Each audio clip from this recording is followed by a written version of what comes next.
Ya, sudah 32 hari serangan militer Rusia ke Ukraina ini berlangsung. Namun hingga saat ini pembicaraan damai yang berujung gencatan senjata belum berhasil dapat diwujudkan. Lalu kemanakah perang ini akan berakhir? Seperti apa detailnya? Kita simak dalam Bagaimana Akhir Perang Rusia-Ukraina.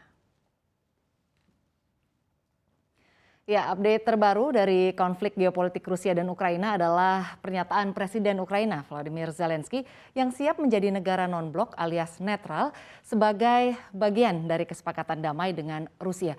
Menurutnya ini merupakan poin penting dalam upaya jaminan keamanan dan status netral karena negaranya negara non-nuklir, jadi ia siap dan menyetujui permintaan ini. Zelensky juga membahas mengenai awal mula terjadinya perang adalah karena Rusia ini kecewa dengan keputusan Ukraina yang ingin mengikuti aliansi pertahanan NATO pimpinan Amerika Serikat. Nah, mengenai wacana damai, Zelensky menekankan bahwa setiap kesepakatan harus diajukan kepada rakyat Ukraina dalam sebuah referendum dan kesepakatan damai ini juga harus konkret begitu. Jadi perjanjian yang serius untuk ditandatangani. Sementara itu terkait wilayah Donbas dan juga Crimea, Zelensky mengatakan masalah itu bisa didiskusikan. Jadi ia juga yakin ada penyelesaian lewat pembicaraan damai. Dan sebelumnya Rusia dan Ukraina direncanakan akan kembali bernegosiasi di Turki Selasa 29 Maret 2022. Jadi Presiden Turki Recep Tayyip Erdogan juga sudah berbicara dengan Presiden Rusia Vladimir Putin mengenai hal itu. Nah, tapi kalau misalnya skenario damai ini ternyata tidak bisa diwujudkan, kira-kira akan ada kemungkinan apa lagi ya? Kita lihat slide selanjutnya. Iya, jika kita bicara soal skenario konflik geopolitik Rusia-Ukraina, tentunya kita akan membahas banyak sekali kemungkinan yang bisa terjadi nih. Kemana ini semua akan berujung? Baik, kita mulai membahas dari kemungkinan Putin dilengsarkan begitu. Jadi Profesor Sir Lawrence Friedman, Profesor Emeritus Studi Perang di King's College London, memberi prediksi lain soal bagaimana perang berakhir, yakni dengan rezim Putin ini akan berakhir begitu. Jadi dengan perang yang dilakukan Putin, ribuan tentara tewas dan muncul sanksi ekonomi yang membuat sipil menderita. Terlebih masyarakat Rusia sendiri banyak yang mendukung Ukraina begitu.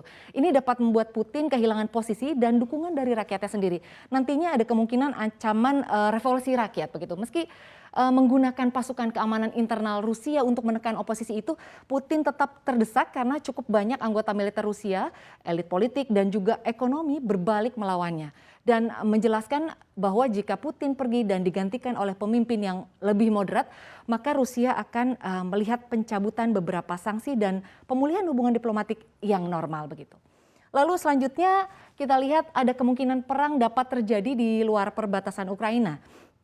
Misalnya saja Putin bisa berusaha untuk mendapatkan kembali lebih banyak bagian dari bekas kekaisaran Rusia dengan mengirimkan pasukan ke bekas Republik Soviet seperti misalnya Moldova dan Georgia yang bukan bagian dari NATO begitu.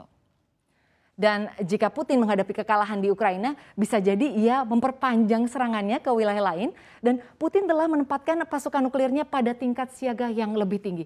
Ini tentunya akan sangat berbahaya dan beresiko perang dengan NATO begitu. Bahkan banyak pengamat perang atau ahli yang was-was dengan eskalasi antara Rusia dengan NATO karena diyakini bisa berujung ke perang dunia ketiga. Wah, dan kemungkinan selanjutnya adalah perang jangka panjang begitu. Mengenai situasi ini ada kemungkinan pasukan Rusia terjebak dan terhambat oleh moral yang rendah, lalu juga logistik yang buruk dan kepemimpinan yang tidak kompeten saat menyerang Ukraina. Pasukan Rusia sendiri juga butuh waktu lebih lama gitu untuk menyerang kota seperti misalnya Kiev karena banyak pasukannya yang ikut bertempur. Bahkan setelah pasukan Rusia mencapai beberapa kota Ukraina, mereka juga harus berjuang untuk mempertahankan kendali. Ada kemungkinan Rusia tidak dapat menyediakan pasukan yang cukup untuk mengambil alih Ukraina yang begitu luas. Wah, ini semakin banyak sebetulnya kerugian yang dialami ya karena peperangan ini begitu. Sekarang kita bergeser ke slide selanjutnya. Iya, nah jika kita tadi membahas mengenai skenario perang yang masih berlanjut, baru-baru ini justru pejabat Ukraina melaporkan pasukan Rusia yang mulai menarik diri dari beberapa lokasi serangan. Setidaknya ini dilakukan di kota Slovutich dan juga Kiev.